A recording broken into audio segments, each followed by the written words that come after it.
Pelo YouTube. Uma ótima tarde, já começo então chamando o nosso entrevistado de hoje, que é o senador, líder do União Brasil no Senado, Efraim Filho, e relator também da PEC das drogas. Senador, seja muito bem-vindo. Uma ótima tarde para o senhor.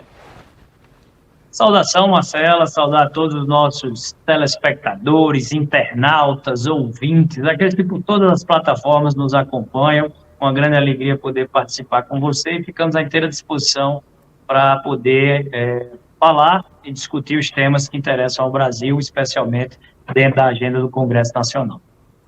Com certeza. Obrigada, senador. Bom, vamos falar então da PEC das drogas, que deve ser pautada na CCJ, pode ser votada amanhã, inclusive, né, senador, sobre esse projeto que o senhor é o relator e que vem aí na esteira do julgamento que está acontecendo, foi paralisado por um pedido de vistas no Supremo Tribunal, no STF, né, no Supremo Tribunal Federal, para falar sobre essa questão da descriminalização do porte para uso pessoal da maconha. O projeto do senhor, claro, pode explicar muito melhor do que eu, prevê que não pode ter a criminalização do porte e posse de qualquer tipo de droga. Explica pra gente e fala também se de fato deve ser votada amanhã essa PEC.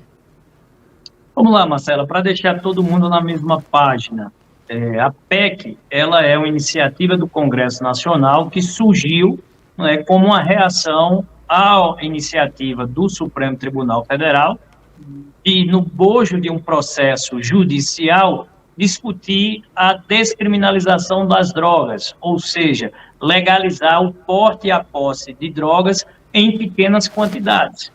Discordando desse ponto de vista, o Senado reagiu, e reagiu primeiro com um simbolismo muito forte, né, com uma PEC para criminalizar ou manter o entendimento que já existe hoje da nossa legislação, de que é crime o porte e a posse de drogas ilícitas, em qualquer quantidade, diferenciando, logicamente, o usuário do traficante, com penas mais vigorosas para quem trafica, equiparada a crime hediondo, e com penas restritivas de direitos, penas alternativas, prestação de serviço à comunidade para o usuário, mas sem descriminalizar, tá certo, essa porte e esse posse de drogas, porque entendemos que a sociedade brasileira não está pronta, preparada, e nem quer a legalização das drogas. As pesquisas de opinião pública que tivemos acesso mostram que mais de 70% da sociedade é contrária à legalização das drogas, por entender, e aí é o que o nosso parecer traz nesse sentido, por entender que a liberação das drogas leva inquestionavelmente ao aumento do consumo. Aumentando o consumo, explode a dependência química. E só as famílias que têm no seu seio um dependente sabem o quão nocivo, o quão desestruturante, tá certo, para a relação familiar é essa presença do dependente químico. Primeiro pilar, então, problema na saúde pública. E para concluir, o segundo problema da legalização das drogas vem na segurança pública, tá certo? O tráfico, ele financia o crime organizado. O crime organizado é o maior responsável pelas barbáries da sociedade moderna. Então, como consequente decisão de legalizar as drogas, nós teremos a escalada da violência e hoje o poder público já perde o controle. Então, eu acho que para todo mundo ficar na mesma página, a PEC é uma reação à decisão do Supremo Tribunal Federal. O Supremo já deu uma pequena recuada, né, nessa última discussão, estava 5-1 para cá, agora está em 5-3 pela legalização ainda das drogas, mas temos esperança de que essa pressão da sociedade, esse posicionamento do Senado Federal possa reverter essa tendência de votação no STF. Líder, mas o senhor acredita que essa recuada que o senhor citou tem a ver com a pressão que o Senado vem fazendo em relação a esse tema? Não, eu acredito que sobre o posicionamento, Marcelo, vamos chamar dessa forma, porque a parte do conteúdo, e que nós já citamos aí os dois pilares, as consequências na saúde pública e na segurança pública, você tem uma discussão paralela que é sobre as competências para se poder definir sobre esse tema. No olhar do Congresso Nacional, legalização de drogas não é tema para tribunais, não é tema para ser decidido por uma ação judicial. Esse é um tema que pertence ao Congresso. porque é aqui onde estão as pessoas que foram eleitas pela sociedade para representá-las, e para representá-las especialmente em temas delicados como esse. Então, com todo respeito, ali no Supremo Tribunal Federal, você tem 11 juristas nomeados pelo governo para estarem ali, cada governo à sua época. Não é lá que se deve decidir um tema tão sensível para a sociedade como a legalização ou não, a descriminalização ou não das drogas. Então, eu acho que esse posicionamento do Senado fez com que o próprio Supremo entendesse se ali estava havendo um ativismo judicial ou não, porque, nesse caso, não há inércia, Marcela. Sempre se fala que o Supremo age quando há uma lacuna, um vazio, uma omissão do Congresso Nacional. Não é o caso. O Congresso Nacional tem legislação sobre o tema, se já reafirmou por diversas vezes em votações recentes que é a favor da criminalização do porte e da posse de drogas. Até porque, veja só que cenário que surge. Se você faz isso por uma decisão judicial, você descriminaliza a posse e o porte, mas a droga continua ilícita. Ela não vende em mercado, não vende em farmácia. Quem quer comprar a droga vai ter que comprar onde? Vai ter que comprar no tráfico. O tráfico financia o crime organizado e a escalada da violência continua ainda mais forte com a explosão do consumo. Líder, só para a gente também contextualizar quem está aqui nos acompanhando sobre a possibilidade dessa PEC de fato avançar. Então, deve ser votada amanhã na CCJ. Lembrando que a PEC, né, para quem não sabe, uma PEC precisa de aprovação em 2 turnos na Câmara e também no Senado, além de 3/5 de cada dos parlamentares.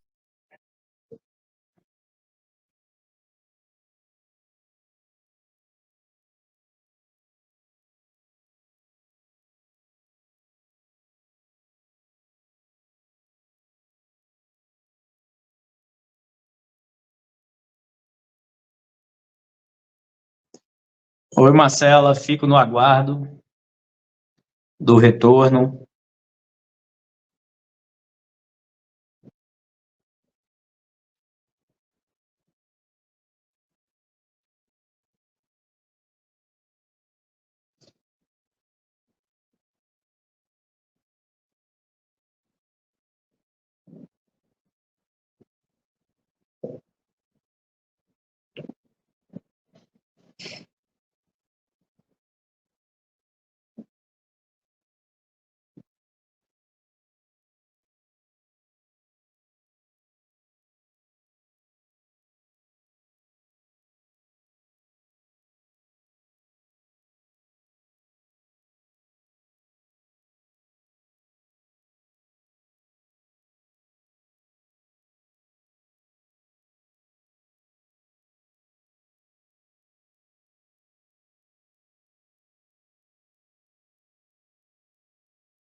No ar? Sim. Oi, líder. Vamos lá, retornamos. Agora voltando, só deixa eu entrar aqui a imagem no ar. O seu apagão está na imagem aí também, deixa ela voltar. Mas, líder, a gente está ao vivo, tá? Ainda estamos ao vivo. Perfeito, todos se aguardam. Líder, bom, eu já acho que o senhor consegue ouvir o meu áudio, enquanto a gente vai ajustando aqui a imagem, já vou passar a pergunta para o senhor, então, sobre a possibilidade, de fato, essa PEC, no ano de eleição, com toda a complexidade que é aprovar uma PEC conseguir ser aprovada esse ano. Tem apoio suficiente para isso? O que o senhor acha? Marcela, vamos lá, retornando à nossa entrevista. A nossa percepção é que temos uma maioria ampla e sólida dentro do Congresso Nacional, especialmente dentro do Senado, A minha percepção é que a gente pode alcançar aí um resultado de cerca de 2/3, né, do Senado favorável à PEC, ou seja, nos dá uma maioria sólida para aprovação. E olha que a PEC ela precisa de 49 votos de 81, né, 3/5.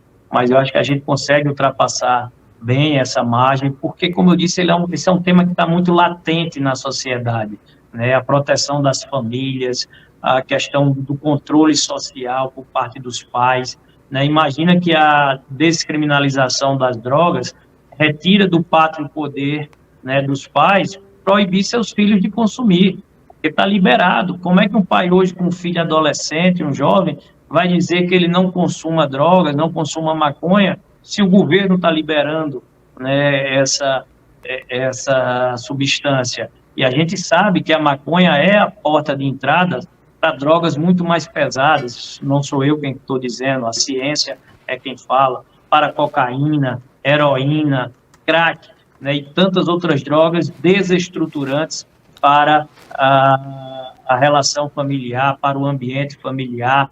A sociedade sofre no geral e a família sofre no particular, né? A gente vê aí milhares de casos relatados, né, de dependentes que furtam suas próprias casas, que roubam suas próprias famílias, casos de violência, né? Então, qual é a vantagem de se fazer essa descriminalização, de se liberar essas drogas? Até os países, né, onde essa liberação foi feita, e aqui sem nenhum juízo de valor, é o caso de Portugal, da Holanda, ela não foi feita por decisão judicial, ela foi feita por uma política pública que precedeu, por exemplo, investimento de bilhões, eu estou falando bilhões de euros em equipamentos de saúde pública. Qual é a situação hoje das casas de reabilitação no Brasil, dos centros, né, de tratamento de dependência? Não tem nenhum preparo para poder receber essa explosão da demanda, porque nem quem é a favor do projeto nega que a liberação leva ao aumento do consumo. O aumento do consumo leva à explosão da dependência. Então, precisa ter equipamentos de saúde pública para recepcionar essa nova demanda. E o Brasil não estaria preparado para isso. A gente já viu o que acontece ali nas Cracolândias, né? São virando verdadeiras zumpilândias de pessoas viciadas e que são tomadas completamente pela dependência. Então, para proteger as famílias e proteger a sociedade brasileira, o nosso parecer vai nesse sentido, contra a descriminalização, contra o entendimento que o Supremo Tribunal Federal procura jogar sobre o tema, e acreditamos sim que está em sintonia com aquilo que pensa e que defende a ampla maioria da sociedade brasileira. Líder, quem participa da nossa conversa é o nosso colunista do Radar, Robson Bonin. Bonin, seja muito bem-vindo, uma ótima tarde para você. Boa tarde, líder, prazer falar com o senhor, o pessoal que está nos assistindo em casa, tivemos um pequeno problema aí, né, mas agora vamos continuar esse debate. Eu queria perguntar para o senhor exatamente sobre as questões que o Supremo coloca. A primeira delas é que ele não está discutindo descriminalização, né, o argumento do Supremo é de que é preciso definir uma quantidade de droga que separe quem é usuário de quem é traficante. E que hoje, da forma como a legislação está posta, quem decide quem é usuário e quem é traficante é o policial que está lá na ponta. Então, tem argumentos e dados aí desses institutos que dizem que quando a pessoa é pega com droga, com maconha, na periferia é traficante. Quando é no bairro rico, aí é mais frequentemente classificado como usuário. Como é que o projeto que está no Senado enfrenta essa questão? E também queria saber do senhor por que foi preciso esperar tanto tempo, esperar o Supremo pautar essa discussão para o Congresso se movimentar para analisar essa matéria, líder. Vamos lá, Robson. Primeiro, apesar da entrevista que o presidente Barroso deu, né, recuando no entendimento de dizer que não se estava discutindo descriminalização, na própria sessão de debates, os ministros do Supremo chamaram, né, a discussão para dizer que sim, o que o Supremo encaminhou nas suas votações é descriminalização, é que a partir de determinada quantidade objetiva, e é disso que você tratava, abaixo daquela quantidade não seria mais crime. tá certo? Estaria descriminalizado, a pessoa poderia ter o direito de portar e de usar, de fumar a sua maconha sem estar incidindo em crime. É isso que está sendo posto, é isso que está sendo discutido no Congresso Nacional e ficou muito claro, né, no debate que aconteceu. Os próprios ministros Alexandre de Moraes e André Mendonça, nessa última sessão de votação, chamaram a atenção para que a fala do presidente Barroso não refletia a narrativa. E aí, vamos ao segundo ponto de conteúdo. Eu já falei aqui, o Congresso Nacional não é silente, não é omisso, não é inerte quanto a essa discussão. Agora, o Congresso Nacional entende que determinar quantidade e abaixo daquela quantidade, tá certo, descriminalizar, não é o melhor caminho. Nós temos hoje, a lei hoje, ela já diz, são 8 situações circunstanciais para definir quem é usuário e quem é traficante. E quem define lá na ponta a aplicação da pena, tá certo, é o juiz. Se existe algum tipo, tá certo, de desvirtuamento ou de preconceito estrutural, tá certo, eu nunca vi o CNJ, por exemplo, fazer uns seminários com juízes para aplicar a lei de forma correta. O problema não está na lei, está na aplicabilidade da lei. Porque se você for para um critério objetivo, Robson, veja só, lá, o que está na média lá, está encaminhado pelo presidente Barroso, é 60 gramas. Abaixo de 60 gramas não seria crime. Sabe quantos cigarros de maconha podem ser produzidos com 60 gramas? 206 cigarros. É o que dizem os especialistas. Então, quem está ali portando 206 cigarros de maconha não é para o consumo próprio. Nós vamos estar legalizando indiretamente o tráfico de pequenas quantidades. Aí um traficante vai chamar ali 50 aviãozinhos, entregar 60 gramas a cada um, 200 cigarros a cada um, e eles vão poder transitar livremente, sem poder ser nem importunado pela polícia, porque vão estar naquela quantidade que é considerada legal por uma mera decisão judicial do Supremo, sem nenhum aprofundamento. Então, data venha, com todo respeito ao posicionamento dos juristas, né, do Supremo, eu acredito que essa é uma decisão equivocada, a lei está correta em apontar circunstâncias que devem ser aplicadas pela autoridade judicial. Porque vou lhe dar um exemplo para concluir esse raciocínio. Se amanhã a autoridade policial aborda um traficante, tá certo? Mas que só está com 60 gramas, mas está com o bolso cheio de dinheiro, está com envelopes, está com a balancinha para pesar, mas só tem 60 gramas. Ele está dentro da regra, né, que o Supremo está colocando. Então, é o que eu digo, é uma decisão que não foi feita até hoje, definir um único critério de quantidade, porque é uma decisão equivocada. A aplicação da lei é feita pelo juiz. Acho que, por exemplo, o CNJ poderia fazer seminários, né, para orientar os juízes, que é a melhor forma, juiz e Ministério Público, né, e autoridade policial, para aplicar da melhor forma a lei que está correta.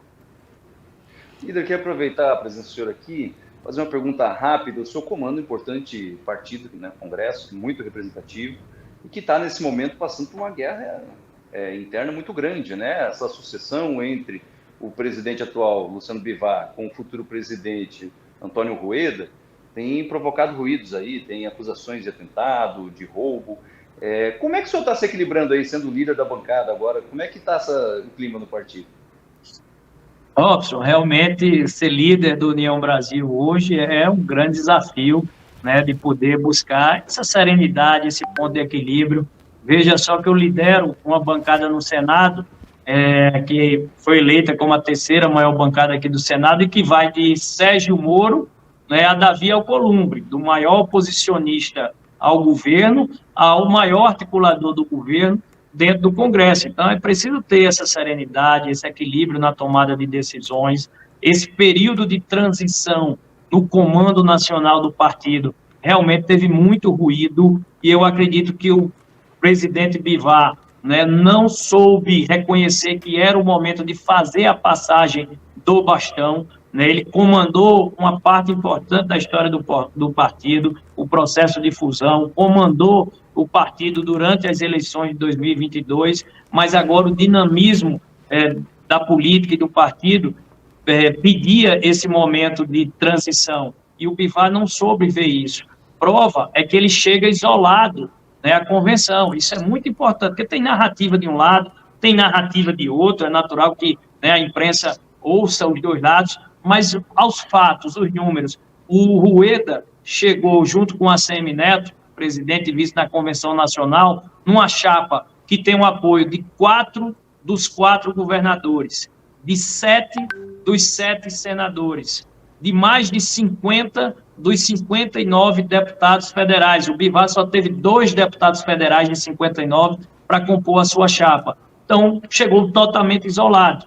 Isso, para mim, dá a leitura política, né, de que o movimento do Rueda e do ACM Neto tem um apoio sólido, majoritário, quase que unânime do União Brasil, e nós referenciamos e esperamos que o Rueda, né, assuma o comando do partido junto com a ACM Neto, lamentando aí todos esses episódios, né, de ameaças e de violência que chegaram a ser suscitados aí nessas últimas semanas. Líder, muito obrigada. Eu sei que o senhor está com a agenda apertada aí, abriu um espacinho importante para falar com a gente. Obrigada pela sua participação aqui no Ponto de Vista. Até uma próxima oportunidade. Boa tarde.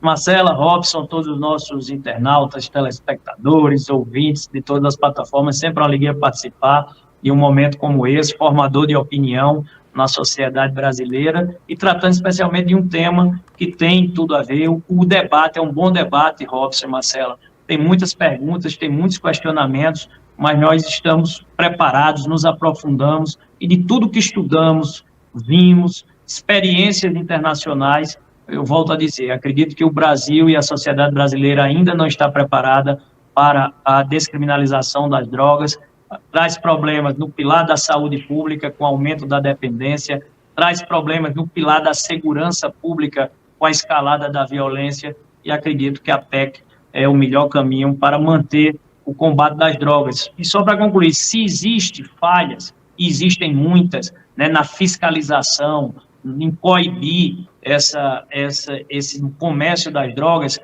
o Estado público reconhecer a sua falência, dizer que é incapaz de fiscalizar e liberar ser a solução, é o caminho errado. O Estado transfere para as famílias a obrigação, né, e o dever de poder fazer esse controle social das drogas. Acho que não é o caminho correto, por isso o parecer vai nesse sentido. Obrigado pelo espaço, a oportunidade, e uma saudação a todos. Obrigada, até uma próxima.